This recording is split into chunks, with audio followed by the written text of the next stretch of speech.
You're listening to Dateline Latin America, Tear Gas and Tango with Joe Goldman, 37 years with ABC News, then with UPI, with The Village Voice, and many other. And me, Daniel Schweimler, originally from London, formerly of the BBC, 19 years, and more recently with Al Jazeera English across Latin America. They'll be sitting at a kitchen table in Buenos Aires talking about their journalistic adventures across the region, covering earthquakes, flooding and fires, talking to presidents, charlatans, sports stars and other newsmakers. In short, journalism and the state of the world. Okay, Joe, how are you? Hey, Daniel. Journalism, we've been in it for a while, we've been at it for a while. Things are looking pretty grim, aren't they, for your average journalist these days, around the world and here in Argentina, pretty much everywhere. 124 journalists were killed, according to the Committee to Protect Journalists around the world. 2/3 of them in Gaza, some of them targeted by Israeli soldiers, IDF forces, but dangerous everywhere. You know, you and I have suffered on occasion in our travels, in our reporting. Yeah, I think Latin America, it's certainly better these days than during the dictatorships in the 80s and early 90s. It's less dangerous. But, you know, this show is called Dateline Latin America, Tear Gas and Tango. I mean, it's nice to do pieces on tango, but oftentimes we do pieces that are engulfed in tear gas. Well, you and I were out in Plaza de Congreso in Buenos Aires back in March, the Wednesday afternoon protest by pensioners. They've seen their financial help cut, price of medicines has shot up under the Malay government. They protest every Wednesday. On that occasion, I mean, it was pretty heavy, wasn't it? The police were out in force with tear gas, with water cannon, with batons, with riot shields, against these pensioners doddering about on the streets trying to escape these police cordons. But it was funny because on one side you had the local hincha, the football fans, who were there supporting the pensioners, and on the other side you had the pensioners, and of course the police would not attack the football fans, who were known for being a little bit violent. Tough guys. And instead went after the 85-year-old pensioners. Nice, easy target, if you will. Yeah. And the journalists also. Yeah. Well, one guy got shot, didn't he? Pablo Grillo, an independent Argentine journalist. He was crouching down to film, I think, sort of burning something or other. I think they'd set light to a rubbish container. And he got shot in the head by a tear gas canister and is lucky to be alive. He's not fully recovered yet, but obviously aimed at him. It seems almost certain. He was obviously press. I mean, most of us had gone with press markings on. Some of us were lucky enough to have tear gas mask, helmet, and my absolutely essential piece of equipment, good running shoes to get away quickly. So, but we got caught. I was doing a live with Al Jazeera, and in the middle of the live interview, the tear gas floated over us, and I managed to carry on for a little bit. We had to cut the interview short and say I couldn't breathe. I was choking. My eyes were streaming. And we were right. We were obviously pressed. The camera guy was there. So Juan, the cameraman, had his tear gas mask on. You can't do a live with a tear gas mask on. But yeah, we had to run for it and then live with those consequences. And we saw pensioners, walking sticks, desperately trying to get away from the police cordons, and sometimes not making terrible, it. Terrible. Terrible. But we should mention that yesterday there were incidents where a France Press photographer was beaten and then arrested, and other journalists were arrested. Horrible treatment, and they obviously, and this is something, when you see what's going on in different places in the world, it can be Ukraine, it can be Gaza, obviously there are forces that look to target journalists, and that is something that groups like the Committee to Protect Journalists are fighting about and should be, but we shouldn't really lose sight of what's going on in places like Gaza right now with the general population. I think when you and I started in journalism, if you had that press sticker on, press, prensa, clearly marked on your body somewhere, on your helmet, on your hat, whatever, you were given some kind of immunity. You were nobody's enemy. neither the people you were covering nor the security forces, the police, so they would tend to leave you alone. Whereas now, I mean, having that press badge can make you a target in some instances. Well, I certainly felt a target of the dictatorship in Chile when I was there covering the plebiscite, was beaten the hell out of the night after the plebiscite took place. And I also, doing a story at the border between Chile and Bolivia, this was back in '86, when Bolivia was a real huge cocaine center. And I was doing a piece on the drug trade. And my being a journalist caused me to be detained at the border for a number of hours until one of the people who I met on the train, who was a drug trafficker, helped get me out. It's a strange business, let's just say. I mean, it's an occupational hazard, you could argue, because I guess we're often trying to portray a message that somebody doesn't want out there. So the best way to stop that is to muzzle the journalists, and sometimes directly targeting. I mean, I worked for Al Jazeera, and Shireen Abu Akleh, colleague, I never knew her, but colleague of mine from Al Jazeera, was deliberately targeted by an Israeli soldier and shot dead while at work, while doing her job. So clearly marked as a member of the press. So that happens, certainly. And we've had it even on a much smaller scale, much safer scale in a way, out in the provinces of Argentina, covering, for instance, crop spraying, where people are dying of cancer because of the crop spraying. Local police working with local landowners deliberately came out to harass us. You know, they weren't going to do us any physical harm, but they were certainly there to harass us as members of the press, to stop us telling the story as far as they could, to ask for our ID, to ask where we were staying, to take our details, and then to forbid us from going into certain places. So it happens at different levels. So Dom Phillips and worked for The Guardian, and Bruno Pereira, expert on indigenous rights in Brazil, 2022. They were deep in the Amazon. In northwestern Brazil, and they were targeted and shot dead, it seems, by people who were there illegally, didn't like the message being portrayed. I mean, the book that he was writing, Dom Phillips, has been finished, it seems, by a bunch of other journalists, and his widow have got together to complete the work that he was doing, which is now being published. And we could say that was a case where reporting on a government or human rights situation, this was indigenous rights, and it was also business interests that were really at play here. So you get that, and we see that more and more. And the other thing we're seeing in our profession is how business interests, I can talk ABC, our parent company is Disney. There are certain interests that can be touched. I mean, it would be pretty hard for me to do a piece at ABC about the dangers in amusement parks, for example. Right, I'm sure. I think that would be a hard sell. But it also goes much, much deeper and further than that. Yeah. And I think the case of Dom Phillips was a case where, well, especially we're talking, that was done, I believe, during the Bolsonaro government, wasn't it? 2022, I think it would have been, yeah. So when, the land developers, illegal fishermen going deep into the jungle were given carte blanche by Bolsonaro to pretty much do whatever they wanted to do. He saw journalists, indigenous people, as a hindrance to developing the Amazon.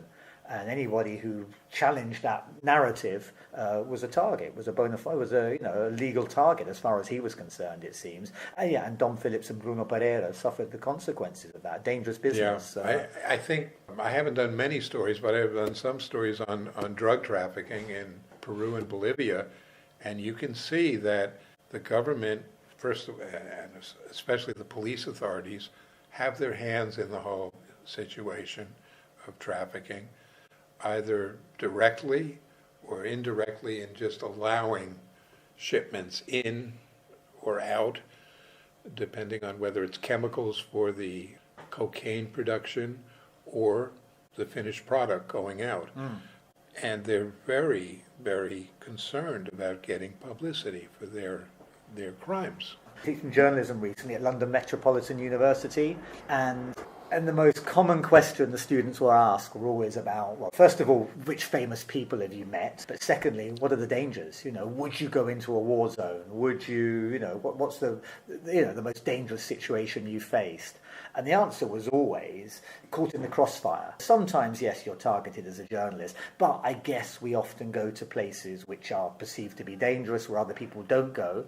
I mean, the favelas, the shanty towns of Latin America, where anything can happen. The authorities are not there, they're not present, there's no police, there's no military, they're run by drug gangs, and you're out of the norms of normal behaviour. So you are a target to some degree. And I've been caught in a favela in Rio de Janeiro. It was a shootout between the narcos in the favela and the police. We had spoken to the police on the way in, and then we were doing a stand-up, an interview, piece to camera, and bullets started to fly, to hit the buildings near us. We took cover, let the thing pass, and then moved on. The next day, we found out that a policeman and 2 residents of the favela had died in this shootout. We didn't have a clue what was going on at the time, just that we needed to take cover. But those are the kind of dangers, again, you can face by going into those kind of areas.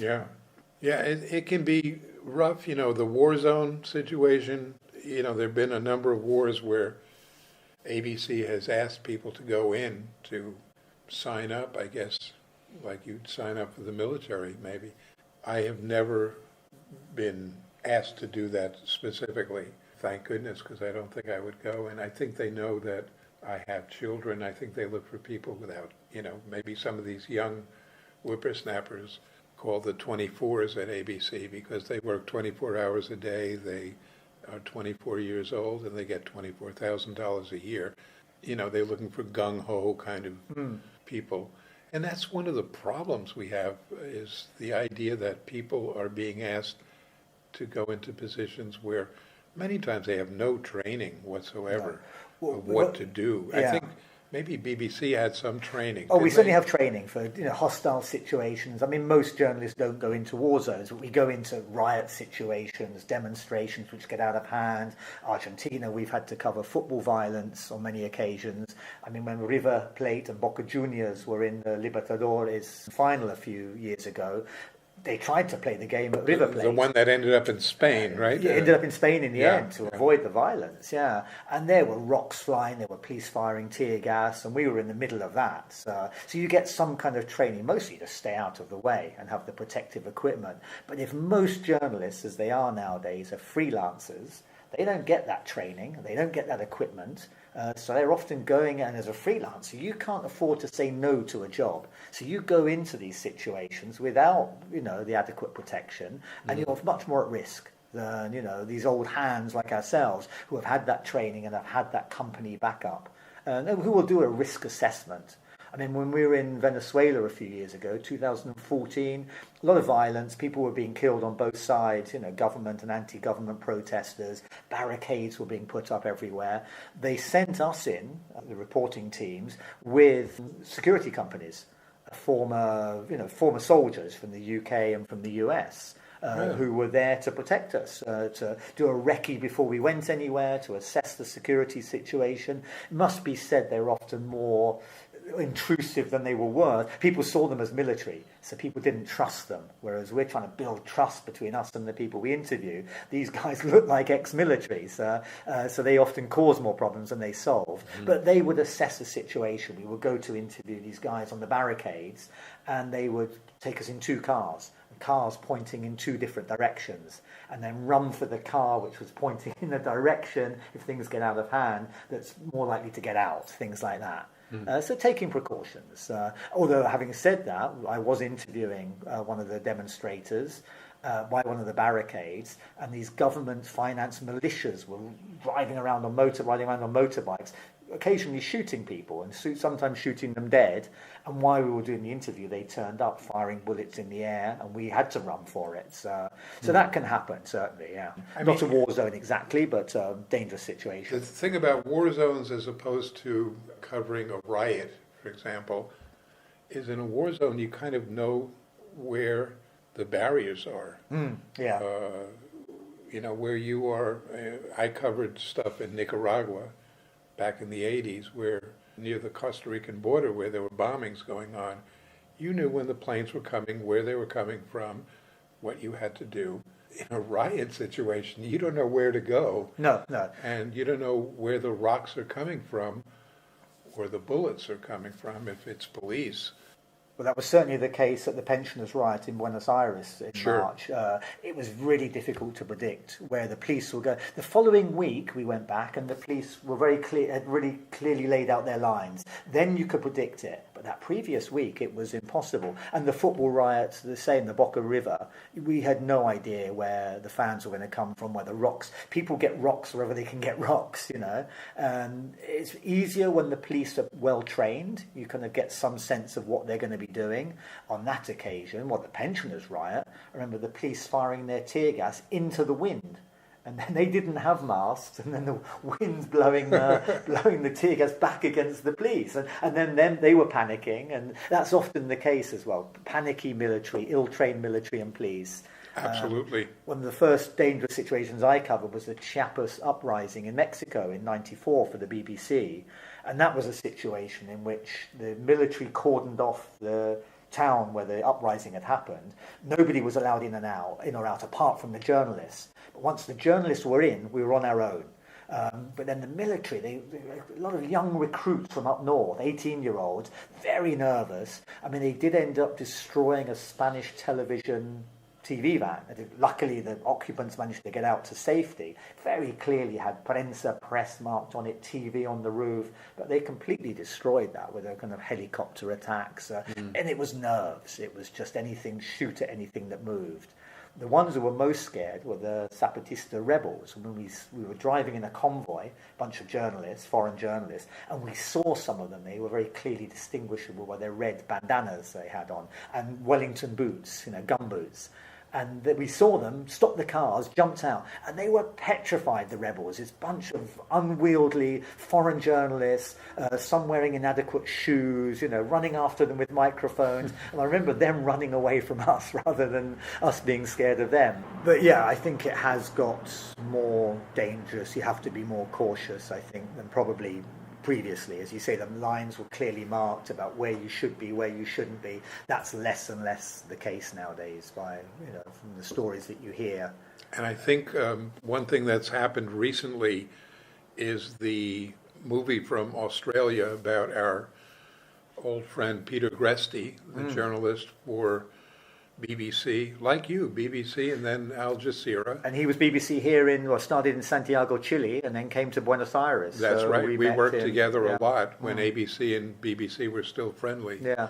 And really got arrested in Egypt during the Arab Spring in Cairo. Simply just arrived in Cairo, him and his two colleagues, Al Jazeera colleagues, a producer and cameraman, and was arrested really simply for being from Al Jazeera, for being a journalist. They didn't want them there. They would use them as pawns in a much bigger political situation, and they were in prison for well over a year without knowing what the future was. I think he was sentenced to 7 years. They ran into his hotel and arrested him in his hotel, and I remember the trial. He was in a cage for the trial. That movie, I believe, is out in the world now, The Correspondent. So, yeah, released in Australia, where Peter's from, and And the other thing with Peter is he, as a producer, I believe, as a correspondent, he was in Mogadishu in Somalia, where Kate, his producer, Kate Boynton, who worked for BBC, I believe she was based in Joburg, I think Johannesburg, so, yeah. and she was called in there, but it was really a random situation where she literally walked out of the hotel and a drive-by shooting took place of rebels, and they killed her. Again, getting out of your taxi, you probably wouldn't be wearing that. And we very often travel with bulletproof vests. Well, it depends. Some of the taxis we've taken, well, I there would is that, wear. But we often end up leaving them in the hotel, the boot of the car, when we should be wearing them. They're unwieldy, they're heavy, they're difficult to operate with. You should wear them, of course you should. But very often we don't. And you certainly, getting out of your taxi to go into the hotel, you probably wouldn't. Although in Mogadishu. Well, maybe, with hindsight. No, I think one of the biggest dangers for most isn't being shot at, it's road traffic accidents. We're in underdeveloped countries where the rules and regulations that might apply in the UK or the US don't always apply. I mean, one of my former colleagues at the BBC, Lola Morovar, she was a stringer for the BBC in Bolivia, in La Paz. Fantastic young correspondent, full of promise. Freelancer for the BBC, but went out to cover an uprising, a riot, left La Paz late at night in a taxi with a Reuters correspondent, the driver and the driver's wife, and they crashed into, I think it was a broken down truck in the road, and she died. You know, her and the driver both died in the accident. Absolutely tragic, but it was dangerous roads, late at night, in an unstable country where, you know, it's difficult. And I'd spoken to her a few weeks before about the dangers of driving in Bolivia. It's a casual conversation, but she then was a victim of that. I would say, you know, people have asked me, because over 40 years I've taken planes that have been unbelievable, crazy, helicopters a few times, but mainly planes going in the middle of nowhere for airlines like Transporte Aéreo Marítimo Ecuatoriano, TAME, TAME, where it was really an amazing accomplishment if you had a seatbelt at your seat. And people ask me about that, and I'll say I'm much more scared of the taxi ride from the airport than the airplane ride. Right. Well, I think one of the things that you see is if you're sent to Iraq or Afghanistan, they do put you through a training. They usually have like a 4-day intensive course where they bring in people who are ex-military or whatever and teach you. But when you're in a country like Argentina and you face these riots, there's no training for that. No.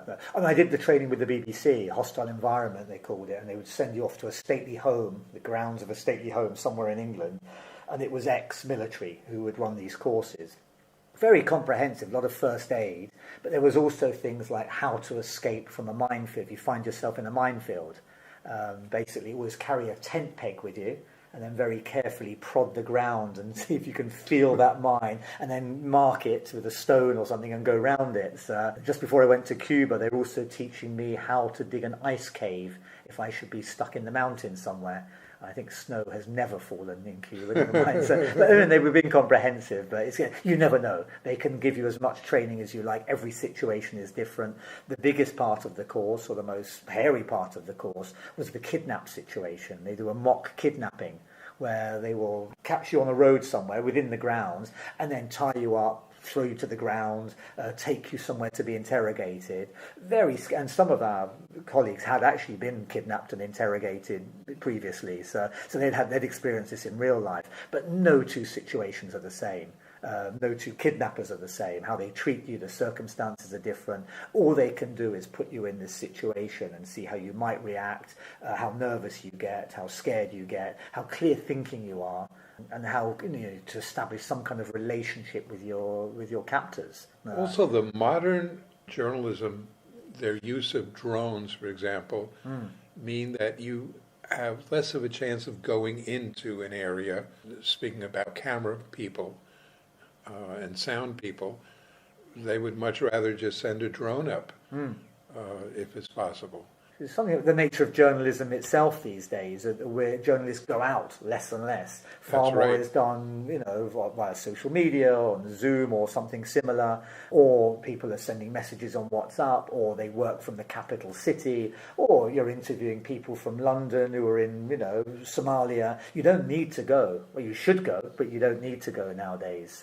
So much more journalism is done from, I mean, here in Argentina, you know, it's done from somebody's kitchen table, you know, in Palermo, rather than going out onto the streets and talking to people. The danger comes, and with the kind of journalism you should be doing, getting your shoes dirty, you know, wearing out that shoe leather by talking to people face to face, going into the shanty towns. There's also an issue of insurance as well. Doing what the Pope did. Doing what the Pope did, what Pope Francis did. Yeah. Well, the new Pope's actually talked about journalism. Pope Leo has talked about the importance, or asking for journalists who are imprisoned to be let out, and the importance of journalists being allowed to do their job. So one of the first things he said after taking over from Pope Francis was to talk on behalf. Obviously, he wants positive media coverage. Yeah, he'll get it.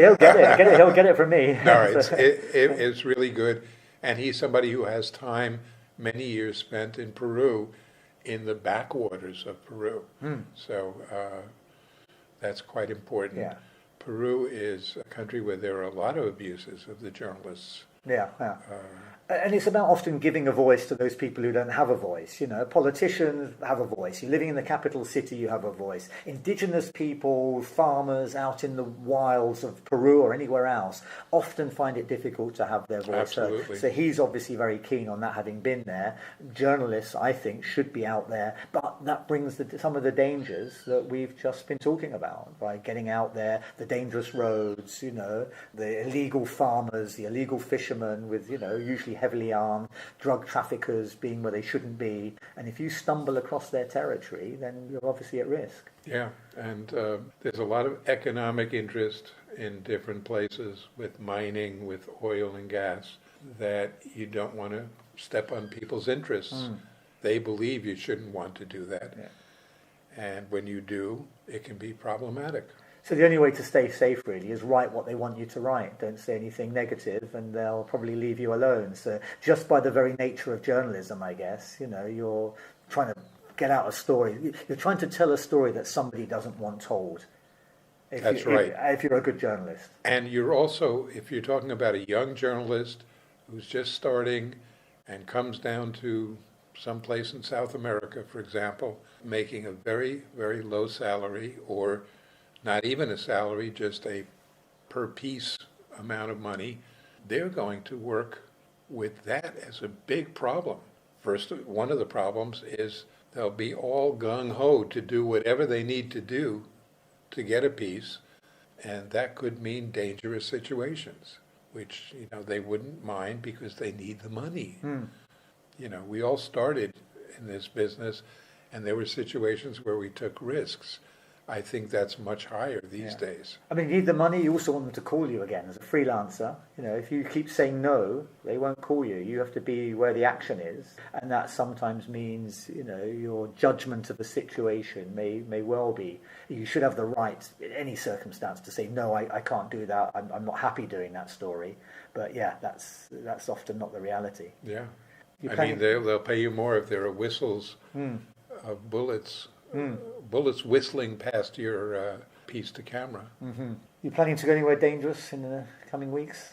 New York. Well, that can be pretty dangerous. I'll probably stop by in my old neighborhood in the Bronx, see what's going on there.